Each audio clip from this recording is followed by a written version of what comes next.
This is Money Moves on VSiN, the sports betting network. What's up, everybody? Happy Tuesday. Stormy, Buonantony, Jonathan Von Tobel with you. Live as always in downtown Las Vegas, Circa Resort and Casino. We're going to hold it down here on VSiN for the next 2 hours. What was that motion that you just made? You know, I have a nice shirt on today, so I'm very regal. I'm going to be very serious. I'm going to make sure that every single word I say has purpose and reason when I speak. It's why I'm holding a pen, to be quite honest with you. You actually have two pens. You have one in your hand and one that is in your shirt. It's embarrassing. After you just said how professional you were going to be. I thought that was the pen that I was holding. I apologize. We do have a lot of fun stuff, a lot of serious stuff as well, for your sake, to get into over the course of the next couple hours, though. So let's set the table like we always do. Time for the rundown. It's time for the top headlines and topics of the day. This is the Rundown. Is it a post-nuptial slump? Or could it be a bump? We are putting to bed today the relationship slander from our own Matt Youmans that players who get married in the offseason are an auto fade. Tell that to Drake May, who went to the Super Bowl this past season, okay, ladies and gentlemen? We got a fun list we're going to dive into. Update for 2026. We have 7 players in the National Football League, I believe, that have decided to make the jump and get married. And so I believe that of the players that are listed, a rough start so far for their seasons for a couple of them. So we'll see if maybe the power of love can grab them by the collar and pull them from the depths of the hells in which they reside. I can't do it. In which they reside. So close, but so far. Speaking of our guy Matt Youmans, though, we will have his VSiN primetime PIC Tim Murray on the program a little bit later on. Get into some of his thoughts on all things Hawaii Stanford with them doing all the broadcast this week out there on the island. We'll talk through plenty of week 0 as well. And do you approve this move? As you put in the rundown today, a handful of interesting line moves coming into today. I mean, line moves, and to invoke the office for a second of Michael Scott, a lot of snip, snap, snip, snap. We had a lot of rising and falling and going back and forth for a couple of these lines. Market maybe not making up its mind. Maybe some places releasing numbers. Maybe injury news. There's at least one of them that I texted Tim. I was like, hey, is Pofele Ashlock going to be out there this week? What's going on? His response was no. So I don't know what's going on. We'll get an update from Tim, but that Hawaii-Stanford game is one of them. Memphis, UNLV as well, and some totals on the move, maybe for some weather reasons too. We will also get some perspective from VSiN managing editor Adam Burke in studio with us for a half hour today, beginning in 30 minutes. He also has MLB best bets for today, preseason week 3 plays, and we'll get his thoughts on his beloved Brownies. I was very excited. I forgot today was Tuesday. I'm totally down with that, actually. I forgot it was Tuesday. Adam's going to be here. Yeah, duh. Let's go. Today, Stormy, it's 11 o'clock. I've been up for 8 hours already. This has been a day, and it's not even starting. Well, I appreciate you having your cards on the table. We will have cards on the table today with the Arizona Cardinals being our next stop in the NFL training camp tour. Not the sexiest preview, I'll admit, when it's a team that the market thinks will be the literal worst in the National Football League. But like JVT claims to, we love all our children, and we will preview them all the same. I don't claim anything. I think that's a true statement. You claim to love both of your children equally. You saw it. You witnessed my love firsthand. There's still a lot of runway here for those two to grow and create some separation one way or the other. Stormy was with us when we went to the ice cream museum a couple of months ago. It was a couple months ago. Fun. It was like a week ago. You've got very cool kids. I really enjoy your children's personalities. Despite my best efforts, they are good children. I was going to say, got it all from mom. Yeah, pretty much, That's how it plays out. Let's get into some Except of for the big heads. Additional news here. Lots of college football, as we mentioned, that we're going to get into, but the hot button topic today, albeit not hyper betting related when you look at it at the big picture, but there's some nuance here that will have betting implications that we'll discuss. All of the news around players that have played in the NFL preseason or signed NFL contracts this year that are in that 5-for-5 rule position, have done the litigation or received the temporary restraining orders right to be able to go back to school, and what now leagues are thinking about it in conjunction with it all, right? So the Big Ten officially came out earlier today, according to Pete Thamel, that the Big Ten has set a standard that they plan to pass a rule today at their meetings that won't allow players to return from the NFL and play for a Big Ten school, saying anyone who was declared for the NFL draft and did not withdraw, appeared on an NFL roster, or signed a contract with a pro league cannot be on a Big Ten roster. This then comes after the SEC last night. They had that statement that they put out, right? Basically disavowing everything and saying, hey, this we do not think is good for college football. but also didn't say that there was anything in place for them to change it. Now, evidently, this morning, Ross Dellinger of Yahoo Sports reported that the SEC presidents are expected to direct their athletic directors against accepting pro players. But the thing specifically that's the most interesting about the SEC is how many of these lawsuits are coming directly out of Baton Rouge, Louisiana, to where this is a state issue. And even though the SEC and Greg Sankey and their presidents have the authority technically to make somebody ineligible, are they just setting themselves up for additional litigation? So this is all just madness right now. Well, that and the fact that of all the places, LSU basketball, women's basketball, and football have been the most ruthless in doing all of this. LSU basketball, for those who haven't followed what's going on, they essentially ran up until last week. I think they had 3 kids on the roster. They were ready and rolling and ready and just, hey, if you're done, if you're out, let's come on down. Let's do this thing. So I think I would say this. Look, and RJ Lewis Jr. yesterday was just granted a temporary injunction, too. I'm not a legal person by any stretch. A lot of people would know that. I'm an idiot to an extent. No. But looking at what's happened with the NCAA, I am going to boil this down to a basic thing and say it seemed like what was happening was the NCAA had these weird arbitrary rules that a lot of these courts said, you can't just do that. No, we're not going to do this. So then the conference response is to go, I'm going to make up this weird and arbitrary rule after the fact, and we're going to make sure that this is enforced. I would assume, again, the same lawyers would be saying, no, you can't do that. So this seems more like show than anything else. And what I don't understand is, to your point, this is all tying back to, for the most part, the class 2022 and all this. Like, just let it pass. Yeah. So it's not harming anybody. And these kids get another crack at it. Some of the players, I know we've made a lot about Wright coming back at tight end. He's going to be like a second or third string tight end. He's not going to be starting for him. So all of these things seem so pointless in the way that they're freaking out about them. What my thing with it is yes, if it is in a vacuum and it is a one-year thing like everyone, like it is supposed to be, versus you're getting a lot of other commentary saying, okay, are the floodgates now going to become open and asking those types of questions? I don't think so, but I understand the question. And so with that, you have a lot of voices out there. LSU in particular, I was reading an article from On3 earlier this morning that one of their sources said, quote, LSU has no intention entering today's SEC meetings of backing down from its stance. If the SEC penalizes LSU, some believe that would give the school grounds for a lawsuit of its own against the league. While all of this is getting figured out, Lane Kiffin yesterday was asked about his decision to recruit NFL players.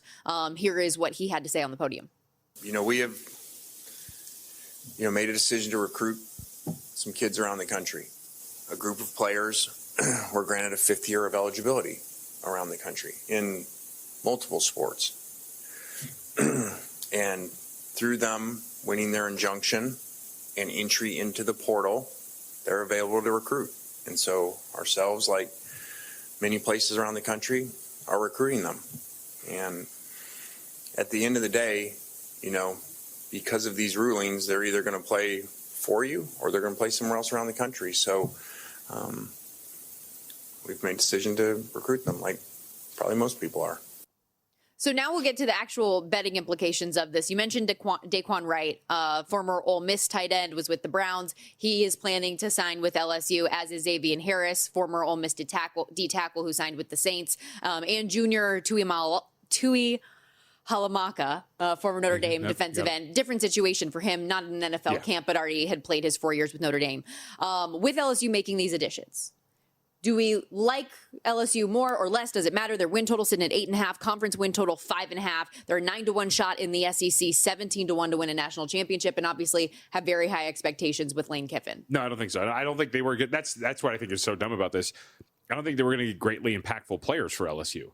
I think that both of these guys were going to be rotation guys, sure, but not to the point where you were going to change your opinion on what LSU was prior to and or after. So, no, I don't think that this is going to be anything that matters at all. And this is a team I know you have your questions about in general, not totally stemming from Sam Leavitt, but obviously at your most important position, a guy who wasn't at his best last year, has dealt with injuries now as well, what it's just going to look like, period, with him. I'm probably higher on Sam Leavitt than you are. No, I mean, I don't even think I'm just, although I know I made the joke the other day, was what did he do? 10 of 22 for like 80 yards or whatever, and 2 interceptions. In the Mississippi State game. In the Mississippi State game that you were at, correct? Yeah, rough first half. It was like, I don't know what was happening. Rough game.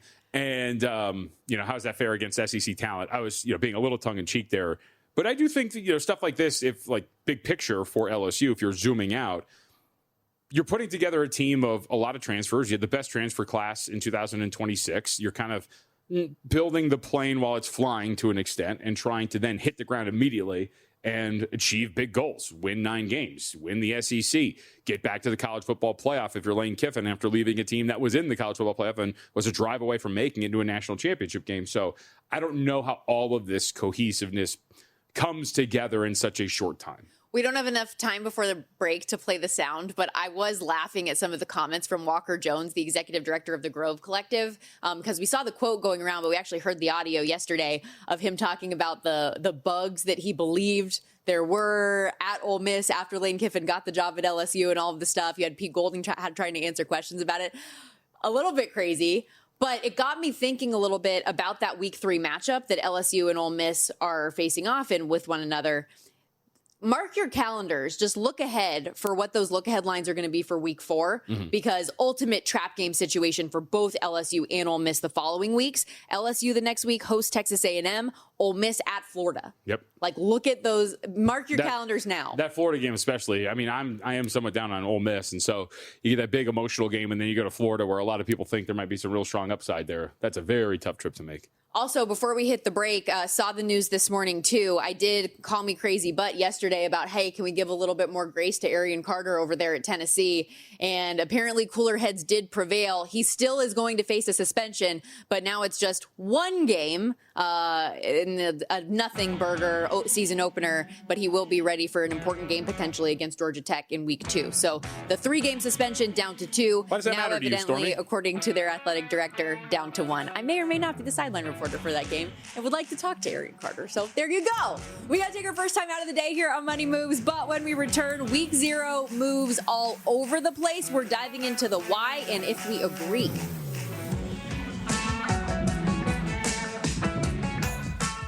So you're listening to this podcast because you want an edge. But what if I told you you're only halfway there? You've got the mindset. Now it's time to get the toolkit to match. Here's the thing. Pro bettors spend thousands on data and tools. But what they don't want you to know is that you can get the same edge for a fraction of the cost with VSiN Pro.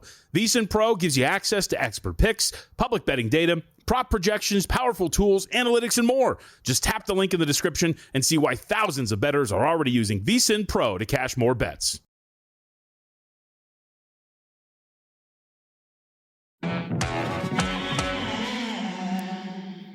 You're watching Money Moves here on VSiN, the Sports Betting Network. The appetizer of college football season coming up this weekend, and we've got lots of lines on the move for Week 0. Don't be rude or interrupt. Why are you always interrupting? Because I'm hungry. Sounded good. Jonathan Von Tobel, Stormy Buonantony with you. And actually, we talked a lot about food yesterday. You sent me a tweet today I thought you'd be of down the with most disgusting thing. No, they're things that I love, but separate, not together. KFC is releasing a new Oreo chicken burger. The collab features cookie-style buns, exactly how you would imagine it. Mashed potatoes covered in crushed Oreo pieces, a fried chicken fillet.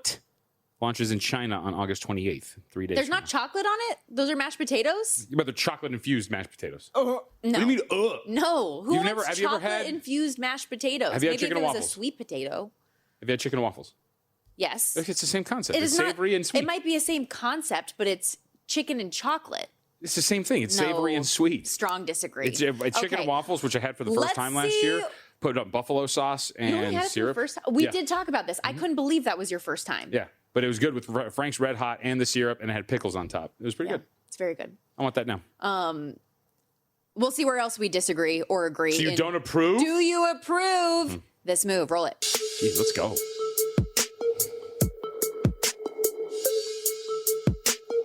Odds move up, odds move down. Let's see where the odds are moving today in Do You Approve This Move? All right, my enthusiasm is Dublin. Let's head out to Aviva Stadium for the first game that's going to kick off this college football season. North Carolina and TCU. And we talked last week about how TCU took some of that early money to go up from 6.5 to 7.5 point favorites. But now we're seeing the total on the move down from 49 to 47, your prevailing number. Yeah, so I think that there's maybe some weather indications here. Might be kind of like an open championship type atmosphere. We'll see. Aviva Stadium is open, as we know. So if it gets a little rainy, which there is going to be clouds in the air, so we'll see if it really does start to come down. But maybe some concern, but as we have talked about 1,000 times, it is the wind that really gets you, not the rain. So if it's only going to be rainy and not too windy, maybe you're freaking out a little too much. 47, you could argue, is one of those keyer totals. So we'll see exactly what happens there. The weather that I have looked at, Saturday forecast, mid-60s, cloudy, and chance of passing showers, says 60% chance of rain, and wind still a little bit TBD, but looking in the 15-mile-an-hour range. So I think, that could play a role. Yeah, so I think that's probably why. I mean, we'll see. It's also, look, we talked about this. I think North Carolina is going to be a good defensive team. We'll see what TCU is. Questions at quarterback, both sides. We know who they're going to be, but how good are they going to be? All of those sort of things could lead to a game that goes under the total. And another thing we talked about with this game, just to keep in mind, locker room situation led to starting safety for TCU, Jacob Fields, getting dismissed from the team. Their starting wide receiver, Dozie Ekunwanma, reportedly hospitalized, and I saw him talking about it afterwards. So potentially unavailable as well. Just keep all of that in mind as you get set to wager on that game. We've also seen some money come in on Eastern Michigan against newly appointed FBS program Sacramento State, up from 8.5 to 10 now. Even with the comments, though, we heard from Josh Nunn yesterday about how much farther ahead he thinks North Dakota State is compared to Sacramento State making the jump. I still feel like maybe this number is a little bit too high on Eastern Michigan. Yeah, and I wanted to bring this up for a couple of reasons. First off, you get to the key number 10, so that does matter, but it seems that there's a couple of spots that are starting to fall off of that 10 to get back to 9.5. I would expect that you probably close 9.5, and some folks will snatch up, a 10. And again, this is the time of year where if you're going to go against some market moves, it would be week 0, it would be week 1. We don't really know, and a lot of this is projecting. We'll ask Adam Burke a little bit more about that concept coming up in a couple of minutes, but as we'll see with my best bets when we get to Friday and rehash everything and bet over the last couple of weeks, this is going to be the theme. And with 10 against Sac State seems a little high. I think it's worth taking a shot of going against the market, and it seems there are some out there that would agree. And Eastern Michigan, this is a team with the win total of 5.5. I think, especially with their quarterback play, they could be a team when they're in an underdog role that could be a plucky dog, but as laying double digits just doesn't seem attractive to me. How about Stanford and Hawaii? So this one has been a little bit all over the place. Stanford opened 3.5-point favorites. We saw it get up to as high as 6. Now all of a sudden this morning we're sitting back at Stanford -4. So some buyback on the Rainbow Warriors. So this is where I'm kicking myself. Sometimes it pays to sit back and say, I'm just going to see and wait, because we've talked about this how many times with this game. You know me, I like the Hawaii team, but I just didn't get why it was getting so high. Maybe I'm missing something. Maybe it gets pushed all the way up to 7. And sure enough, there was some pushback somewhere here. According to Rowan Tim Murray, Pofele Ashlock, which is like the big injury here, is not going to play still. So what is behind this move? It's not the biggest of moves. It only got to 6, but still, it moved 2 points. Yeah. So I'm going to be curious to see where ultimately this settles if it gets back to where you were at Stanford -3.5. I personally do approve the move. I'm on record saying, even though it's on the mainland, I still think Hawaii can win this game. I trust Mike Alejado and what he's going to be able to do here. And for as much hype as the Stanford coaching staff has gotten, I still have a lot of questions about this team. Meanwhile, I think Timmy Chang is farther along in his rebuild than first-year situation over there with Tavita Pritchard. San Jose State and USC. USC up from 35.5 to 38.5-point favorites, and I think that is the right side. I told you I'm not running to the window to lay 38.5 in a wonky Week 0 game, but the Trojans have had a lot of success of blowing out lesser-than opponents early in the season. How many points is that it's moved? 3. Wow, that's the same times that Jed York pinged the fake prostitute before he got arrested, according to the most recent report. Look, I think it makes some sense. I'm not big on San Jose State. What? It's exactly the headline on ESPN.com.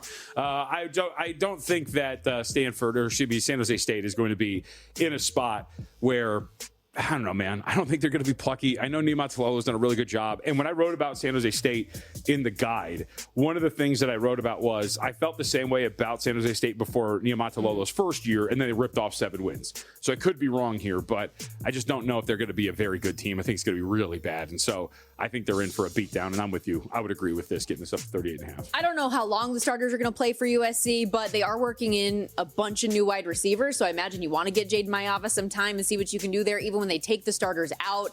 There's so much depth with this unit, and we've seen years and years of this where they continue to throw the ball late in these games. They don't care about it.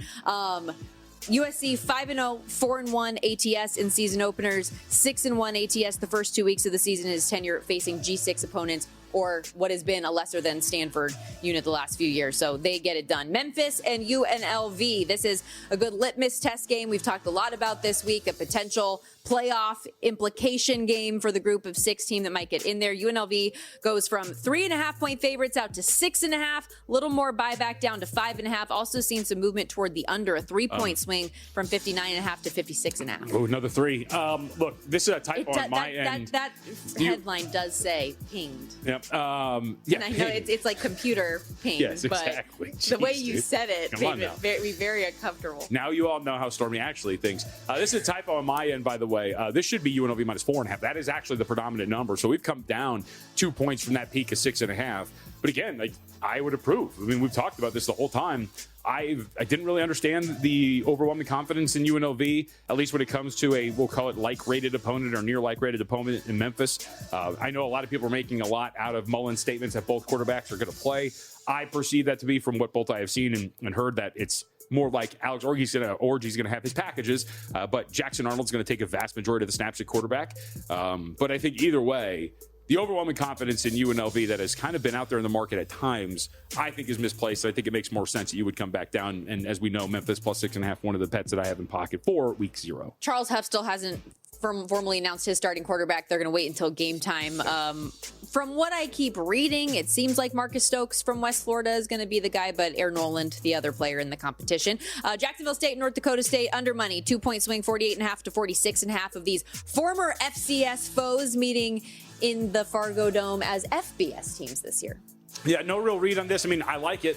I took Jacksonville State plus the 7. So if the game goes under the total, it's better for me. That's going to be the case. So hopefully we do get an ugly, low-scoring affair between these two programs. And there's some resistance too. It's not getting fully off that 7. There's a lot of 6.5s out there, but there's still plenty of 7s, and there's in fact still a juiced 7.5 out there if you wanted to lay a big price on that. A couple more quarterback competitions settled as of this morning. Nevada.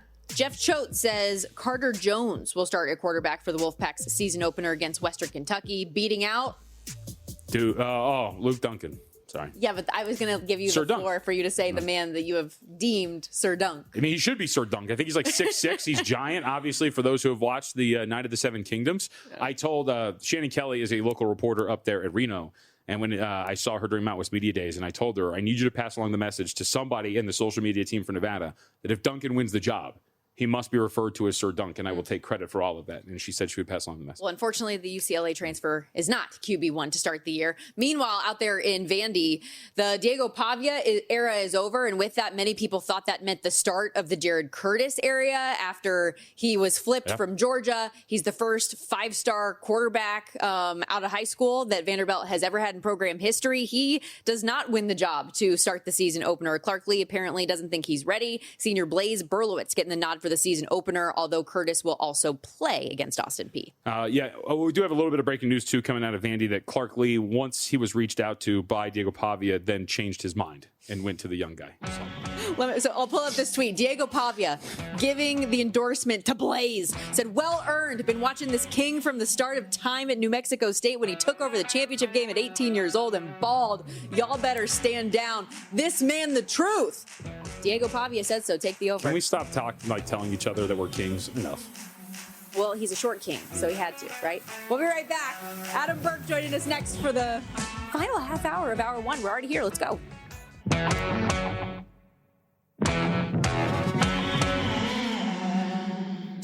You're watching Money Moves here on VSiN, the Sports Betting Network. College football is back, and the NFL season's just around the corner. Now's the time to get your edge with VSiN Pro. Next week, our updated NFL betting guide drops with the postseason, preseason updates, if you want to roll with it that way. Week 1 betting systems, contest strategies, updated best bets from all of your VSiN experts. Sign up today. You can start for as little as $9.99 or save 50% off with an annual subscription. VSiN.com/subscribe. Stormy Buonantony, Jonathan Von Tobel with you as always. I'm getting a really weird look. This is a look of disappointment and irritation. In what way? I tapped you on the hand because I needed to ask a question, and the repulsion with which you withdrew your hand because I needed to ask if I got food on my shirt because I just housed the euro that our guy JB gave me. Thank you very much. There was no repulsion. I just didn't know what was happening. I was asking if I had food. Okay, and I couldn't understand your sign language. You're not good at ASL. And you came up to me this morning. You accosted me to stand shoulder to shoulder to see if you were taller than me. I did not repel in disgust. Poor Adam Burke just sitting here like, what did I walk into here? VSiN managing editor Adam Burke joining us, by the way, for the next half hour. I was just thinking what kind of therapist I should refer you guys to. Thank you. For your work marriage. I did wear heels today, though, and so I went up to him and I went shoulder to shoulder. I was like, who's taller? I'm getting close. We were almost eye to eye. Yeah, that's a good point. What are you laughing about now? I can't mention this on the air. Ay. Adam will think it's hilarious. Save it for the break. The VSiN Plus subscription. It is part of the VSiN Plus. You will tweet things that you won't say on air, so maybe for our audience to get a window into the soul. Okay, then. All right, on that note. Well, let's get into some of the news of the day, shall we, here quickly. I know you don't want to belabor the point with all of the news around the Cleveland Browns, but they are your team. So when you saw what transpired over the weekend with Deshaun Watson paired with the last preseason game we saw him, the commentary, the apologies, him being named QB1. How did you unpack it all? Like that. Yeah, pretty much. Yeah. Look, I mean, this was always going to be the outcome, right? I mean, he's still on the salary cap. He's still on the payroll. It's a sunken cost, but, they're going to try to justify every single cent out of it that they possibly can. However, they've given themselves an out, right? Both games on the road to start the season. If he's bad, and he probably will be, you go to Shedeur Sanders for the home opener, and then when he's bad, you have your opening to go back to Deshaun Watson and say, well, we're trying to win games or whatever kind of BS they're going to come up with. The starting quarterback for the Browns in 2027 will be playing on Saturdays this season in college football. So that's all I'm worried about. Just be bad enough to make sure you get the guy you want. Anthony Richardson's not playing on Saturday. Stop. That would be kind of funny, though, if they tried to put the band down on it by trading for Anthony Richardson. I mean, he's got to be a better option. Yeah. Right? I mean, I could probably walk out to the sports book and find 3 or 4 better options than Deshaun Watson. It's not going great. To your point, though, if that is the way that things play out, where Deshaun starts at Jacksonville, not Tampa Bay, the home opener is against the Panthers in week 3, what would you put the juice on for that? If the over-under for Deshaun Watson starts was 2.5, what would you put the juice on the under? Minus 125, minus 130 in that range. I mean, let's talk to Jeff Benson. Let's get it up there. Again, I think it is one of those things where, like, then again, the Browns really aren't an organization that has ever really cared about PR. Clearly not, given that they acquired Watson to begin with. So maybe they don't care that the fans are going to show up on the home opener pissed off, booing him, or that they won't even show up at all and we'll just stay in the Muni lot and keep drinking. Yeah. I'm sorry. You 2.5 starts for the season?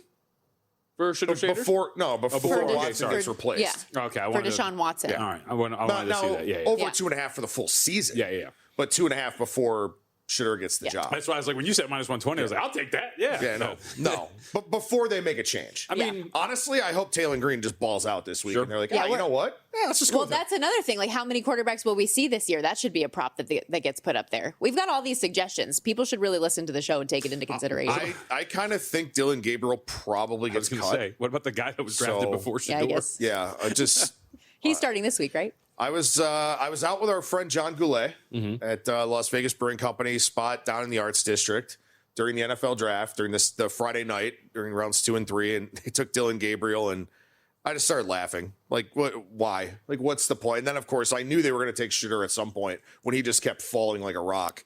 Embarrassing organization all the way around. I don't know. I mean, okay, so the win total is 5.5. I've talked about this before in terms of what the ceiling is. I look at the schedule, and you'd have to be perfect, and nobody's ever perfect. But you see the games against, Stormy, Carolina, the Jets. You've got the Saints on there, the Raiders, the Falcons. And then what if in this game, week 18, the Bengals have nothing to play for? I still don't think it's impossible that this team wins 6 games this year. They're a talented group outside of that one position. As you said last week, right? What was the joke of the 53 guys? The two worst players on the roster are both playing quarterback. Yeah, I like maybe 49 or 50, that 53-man roster. And look, I mean, again, they rebuilt the skill positions on the fly. They had a very, very good draft this year. Those guys are going to have an impact. Yep. Harold Fannin, I mean, even a quarterback as bad as Deshaun Watson or Shedeur Sanders is going to get the ball to Harold Fannin. Like, he's just a matchup nightmare. So, I mean, this is my biggest concern, right? Is that they're just good enough to go 6-11 or 7-10 in a year where there are some god awful football teams, and then they wind up having to give up additional draft capital to move up and get the quarterback that they want. Well, speaking of quarterbacks, like I said, Dylan Gabriel starting this week for the Cleveland Browns as they take on the Patriots in preseason week 3. That is one of... Speaking of somebody who should wear heels so that he could be the same height as other people in the room. We were just talking about Diego Pavia last segment, too. Come on, what are we doing Short here? kings. But that is one of 3 preseason bets that you do have in pocket going into the weekend already. You wrote it up, VSiN.com. You have rights up not only on the preseason for your bets, but preseason keeping track of who the starting quarterbacks are going to be for all of these various games. But talk through that game first. What did you like? Yeah, so Patriots and Browns, I mean, this is, I'm really curious to see what the crowd dynamics look like for this one. This is a home game for the Browns. Obviously, it's a preseason, so those are lightly attended anyway, but on a Thursday night, we'll see. But I think that when you look at Dylan Gabriel, right, there's no harm in letting Dylan Gabriel throw it all over the yard in this game, right? I mean, if anything, maybe you hope that somebody goes, well, he was a 3rd-round pick. Maybe we'll trade a 7th for him or something like that.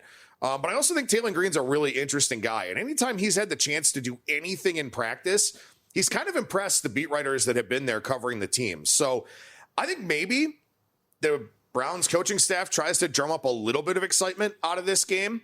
And then for the Patriots, I mean, you got Tommy DeVito, who really has to learn this offense. Drake May, obviously the starter, guy that you really hope stays healthy throughout the course of the year. But Tommy DeVito's a guy who started a little bit. Baron Morton has looked fine here in the preseason. I think maybe there's a chance at some points here in this game. Maybe you look at the over 35.5. Look, training camp is tough. The preseason is tough. Maybe the coaches kind of look at these 3rd and 4th stringers and say, boys, go ahead. Go out there, have some fun, and do something. And by the way, the Browns aren't going to play anybody of consequence on defense. In the second half of their 2 preseason games this season, they've given up 41 points. Yeah. So the Patriots, whoever's out there, probably has a chance to move the football. So I took the over 35.5 in this one. And there is no more dress rehearsal week, right? No. They used to be week 3 when it was a 4-week preseason, and then week 4 was nothing, and now it's just all over the place. Some coaches are doing it, right? Like Kevin Stefanski says he's doing it down in Atlanta. Kind of ironic since we've been talking about the Browns. Sure. But for the most part, you're really not going to see that. Now, they, of course, can do that because Michael Penix probably isn't going to play. So if something were to happen to Tua, you still have a safety net. So they can afford to do that. Other teams are not even going to bother taking that risk. Okay. You also laid it with the Ravens against the Commanders. Why? Yeah, so, Jesse Minter's defense has allowed 10 points in the 2 preseason games. So obviously, things are going pretty well on that side of the ball already for them. A lot of really glowing reports about Minter and his practices. He's been ending practice early. He's been practicing earlier in the morning instead of when John Harbaugh was making them practice in the heat of the day. Just seems like maybe the vibes are a little bit better around this Baltimore team right now. And I think they'll kind of reciprocate that, try to polish off a perfect preseason here. For the Commanders, Marcus Mariota is going to be back in week 1 in all likelihood from that sprained MCL.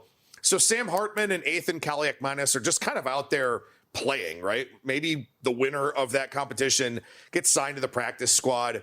But the Commanders, Dan Quinn's 8-21 straight up in the preseason. Didn't cover the closing number last week, covered the early week number against the Lions. But he's not really a guy that seems to put a lot of emphasis in terms of results and records in the preseason. I think Minter wants to do that. The Commanders have a bunch of offensive line issues they're trying to work through. I think it's worth laying it here in this one. And Joe Fagnano has played a lot in these 2 preseason games for the Ravens. Tyler Huntley's not going to play. Lamar Jackson's obviously not going to play. But Fagnano's been out there a ton. And so, he's a guy who's probably pretty deep in the playbook at this point. I think it's worth laying the 3 here with Baltimore. Again, 3-point spread, minus 143 on Baltimore for the money line here, total 34.5. That is a Friday game coming up for week 3 of the preseason. And Adam, to be very professional before we came on for this segment, he took off his Rainbow Authentics hat and set it over to the side, but felt like a good opportunity to remind people that Rainbow Authentics and VSiN are teaming up this weekend. Our guys, Matt Humans and Tim Murray, who's going to be on the program a little bit later on in the show, taking the bets to the beach, getting excited for week 0. You will see VSiN primetime live from the Sheraton Waikiki Beach Resort on Wednesday, 7 p.m. Eastern. We'll also get a beach edition of the College Football Betting Podcast this week. Don't miss it. VSiN in Paradise live in Hawaii Wednesday, Thursday this week, only on VSiN. And speaking of week 0, that's what we're going to get into a little bit more when we return here on Money Moves. Adam's got opinions on all of the games getting set for this weekend and a couple MLB bets in pocket as well. So stick around. Plenty more to come here on Money Moves VSiN, the Sports Betting Network.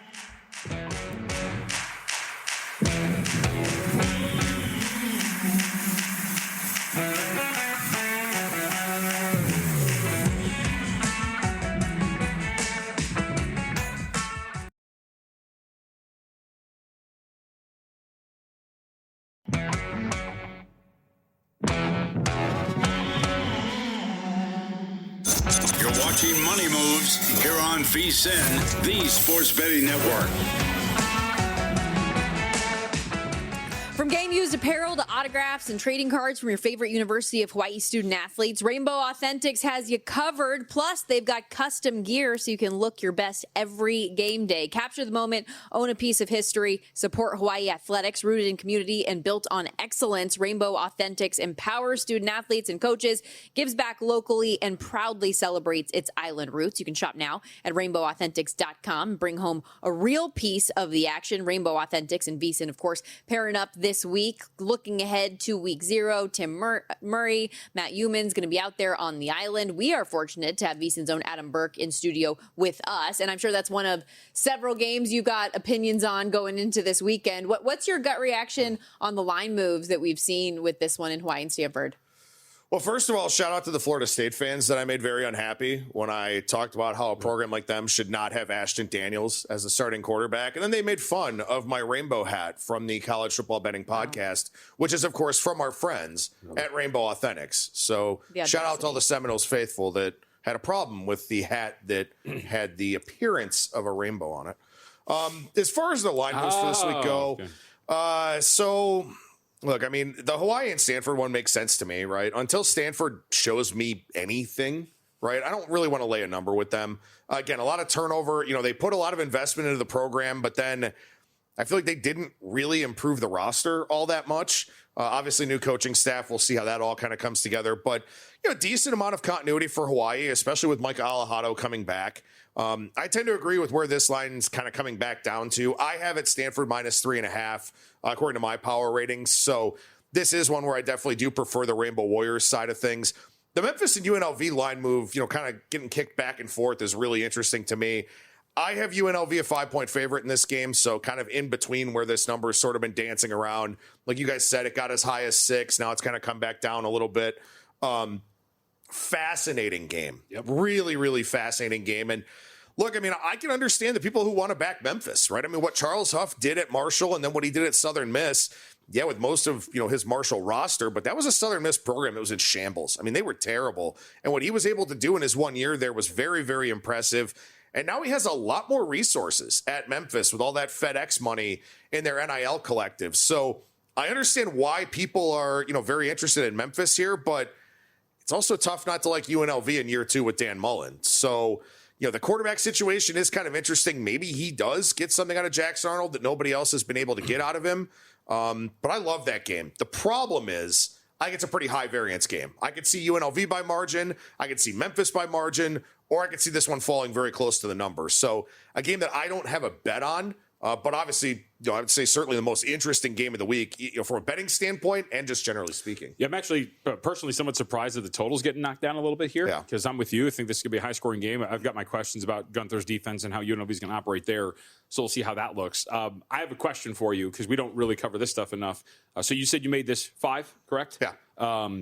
What does it take in terms of edge by your numbers to play something? I would assume you make it 5. It's not, if it's 5.5, you're not jumping to play that. It's not a huge edge. So what edge are you looking for? Yeah, this is a really, really good question. And the easiest answer is to say that it varies throughout the course of the season. When you get deeper into the season and the market is tighter, you know, theoretically, your numbers should be tighter as well. Your power ratings should be a lot closer. So maybe I will play something that's 1.5 or 2 points off, you know, once we get into the second half of the regular season. But for now, with all the potential chaos that's out there, right, you've got all kinds of new quarterbacks, new coordinators, new head coaches, a bunch of skill guys have left. And this is especially true at the group of 6 level where you have, you know, guys who were very, very good for their conferences now playing in power conferences. It's very hard to know what these teams are going to bring to the table in week 0, week 1, week 2, and even on to week 3. So I need a bigger overlay than early on in the season than I would later on in the year. So definitely looking for things that are, you know, have gone through a key number early on in the year. That's definitely something that I'm looking for. But also my gap just does need to be a little bit bigger.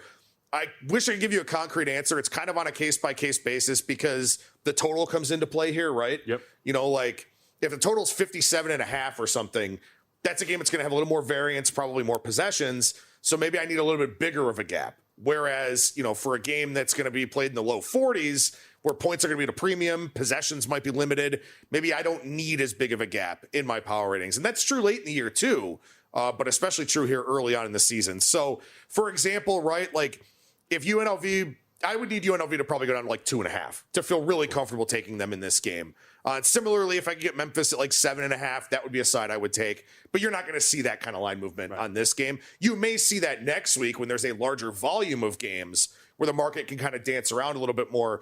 For now, with only 8 games here this week, the odds makers are going to be pretty plugged in on each and every one of them. Especially for a big standalone game that we're all going to be at. It's going to be fantastic. You two of you will have so much fun. We will. We look forward to seeing you there, Stormy. This will be my last one because I know you have some baseball plays we need to get to. But a game we haven't really touched on a ton, NC State and Virginia. I know in the college football betting guide you wrote up the ACC. I'm a big fan of CJ Bailey. I kind of like the Wolfpack as a dog here. And there are some places where you're seeing the 6 pop up. Anything stand out to you in that game?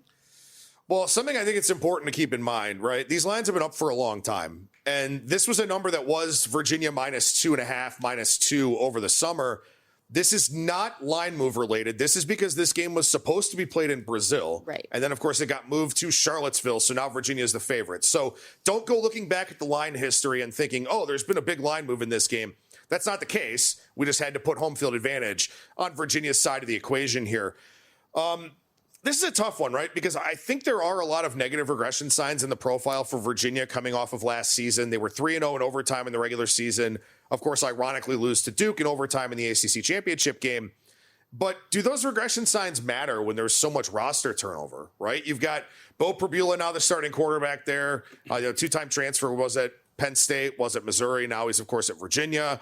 NC State does seem like there's more continuity there. Dave Doran is widely viewed as a pretty good head coach. Tony Elliott at Virginia, kind of widely viewed as we still don't really know, despite the fact he's been there for a while. I lean towards the NC State side. NC State did win this head-to-head matchup last year in what was not a conference game. This one is a conference game. I lean towards the NC State side, but my number here is 5, so pretty in line with the market. Probably not a game I'm going to play. I am going to play New Mexico State against Florida State. That is one I'm going to take. That's one of the biggest overlays I have from a power rating standpoint. I mentioned this already. When you're Florida State and college football has free agency and you can buy whoever you want and you get Ashton Daniels, like, I'm not impressed. I'm not impressed at all. Maybe you're saving money to buy out Mike Norvell, and that's cool. But Ashton Daniels showed flashes at times at Stanford. Yeah. Didn't really show much of anything at Auburn. Not a fan of him. I'll take New Mexico State. Obviously, they're outgunned, out-talented in that game, but I don't think Florida State's really mobilized to blow anybody out. The one I really want to take, and I don't know what to do with this game, I really want to take Sacramento State. There it is. Very badly want to take Sacramento State. I am down on Eastern Michigan. I'm down on Chris Creighton, their head coach. Chris Creighton's not really a transfer portal type of guy. I want to bring somebody in and mold and shape them over 3 or 4 years. That's not what college football is anymore. And I think he's starting to lose his edge, starting to lose his ability to overachieve a little bit based on that. But I have absolutely no clue what Sacramento State's going to look like at the FBS level. It's just impossible to gauge. Alonzo Carter, their head coach, he's said to be like a mentor of sorts, probably going to have this team fighting week in and week out. I just don't know if there's any talent on that roster to speak of. So I want to take Sac State. If I get maybe 10.5, 11, then I possibly will, just to kind of follow through on not liking Eastern Michigan. But it's going to be a very light card for me this week in college football. Hands in. Go Hornets. Go Hornets. Yay. I think I'm going to do it too. That seemed right up Adam's alley. I need a little bit more enthusiasm from you over there, AB. I mean, the basketball program is fascinating. At Sacramento State. Mike Bibby's the head coach. Shaquille O'Neal's the GM of the program. Yeah. Is he still jacked as hell? They're fascinating. I'm sure he is. I got to look this up now. Last 90 seconds before we let you go. Your favorite MLB play of the day? Favorite MLB play of the day? Well, I do have 3 of them, so you can go check them out over at VSiN.com. 2 of them are underdogs. I'm going to say, actually, I like the Astros the most out of my 3 plays today, and they are the bigger of the 2 underdogs that I have. But Ethan Pecco, his line wasn't great in his debut, but the stuff was pretty decent. Didn't allow a whole lot of hard contact, didn't allow a single barrel. He just, had some control issues, couldn't find the strike zone, threw a lot of first pitch balls. Probably just a little bit of nerves for him. I'm sure he'll have nerves pitching at Yankee Stadium too. But Will Warren's been pretty bad here. Over his last 12 starts, plus a relief appearance, 5.77 ERA, 6.24 expected ERA, 5.39 FIP. Yankees are a bottom 5 offense against right-handed pitching in the second half, so maybe they won't get to Pecco all that much. I like Houston here. Better offense. I think they have the better starting pitcher tonight, too. A guy that the Yankees don't really know a whole lot about. And the bullpens are both on pretty equal footing. So I'll take the Astros as a dog. Oh, I thought you were getting ready to say something. You're pounding your fists. No, I just looked at Mike Bibby, and now I want to go back to the gym, even though I worked up this morning.